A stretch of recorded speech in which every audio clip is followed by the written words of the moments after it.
Recently, I was experimenting with the Celeste mod extended variants, and I found a setting called Rising Lava / Falling Ice Everywhere. This setting makes it so there's always lava rising from the bottom of the screen, or ice falling from the top of the screen, and you can switch between them by dashing. This made me wonder, is it possible to beat Celeste if rising lava or falling ice is everywhere? Before we begin, in this video I'll be only doing the first 3 chapters in the prologue. Next video I'll do the rest of the chapters. So, without further ado, let's get started. Unlike most challenges, this got difficult the moment I started the prologue. Since I can't dash in the prologue to switch the lava to ice, my only solution is to go through the rooms as fast as I possibly can. I was barely able to get through the first room in 1 minute and 10 seconds. The next room wasn't as difficult, but still was tricky. Then, we came to a roadblock. This collapsing bridge is completely straight and super long. As much as I wish I had a solution, I couldn't find one. So unfortunately, it is not possible to beat Celeste if rising lava or falling ice is everywhere. However, we're not done yet.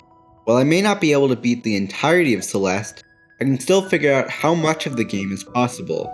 I will do this by turning the lava off whenever a room is impossible, and then turning it back on immediately after finishing the room. I'll consider this one cheat, and I will count the number of cheats per chapter and the total at the end. So, it's time for the real challenge to begin.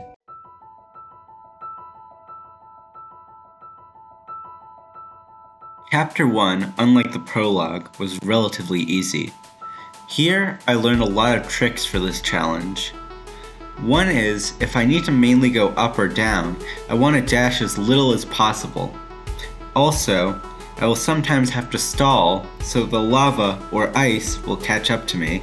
Things were going smoothly until I got to this screen. Here, we are introduced to my kryptonite in this challenge, objects that move you up really fast. It was immediately clear that if I touched this traffic block on the right, I would run into the lava, so I had to neutral jump up the wall.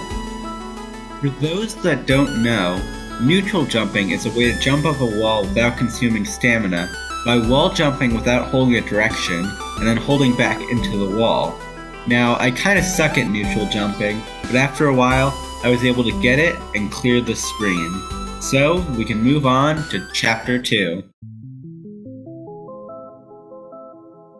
While not that difficult, Chapter 2's beginning showed me that going down through a room is significantly harder than going up, since you need to stall and you can't see what's below you.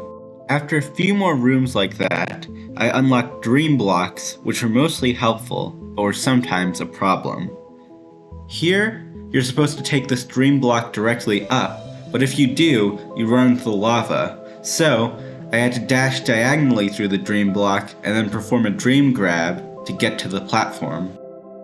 Here, Battlein starts chasing us, which already makes things harder, because it's much harder to stall with her chasing me. Once we get to the final Battlein screen of the chapter, things get really difficult. Here I have to keep grabbing and ungrabbing the wall so that I can stall the ice while also not getting attacked by the Battleins.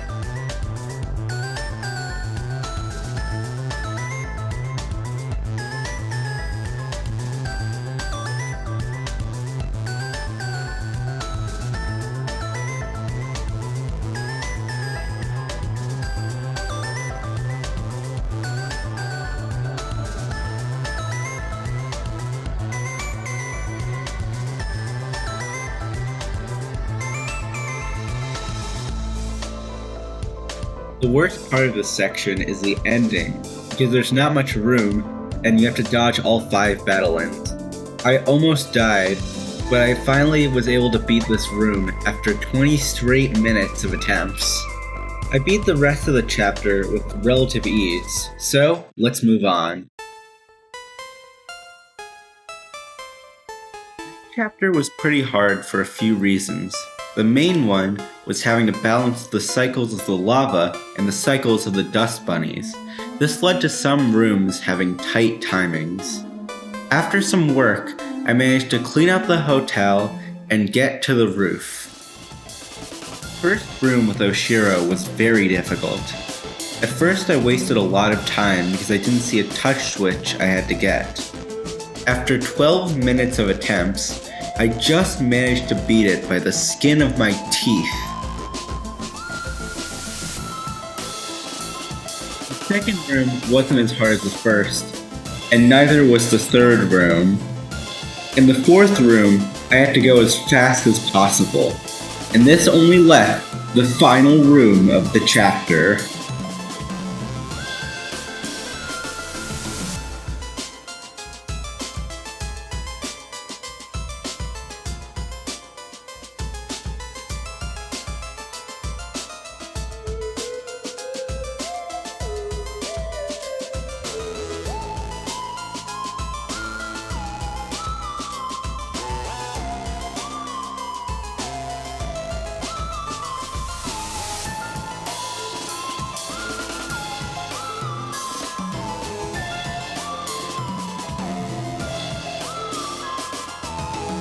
So with that, I finally proved that it's possible to beat the first 3 chapters of Celeste with rising lava and falling ice everywhere.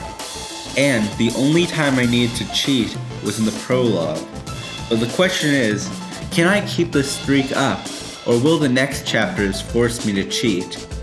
You'll have to find out in part 2 of beating Celeste, but there's rising lava or falling ice everywhere. Until then, remember to hit the like button, subscribe, and have fun.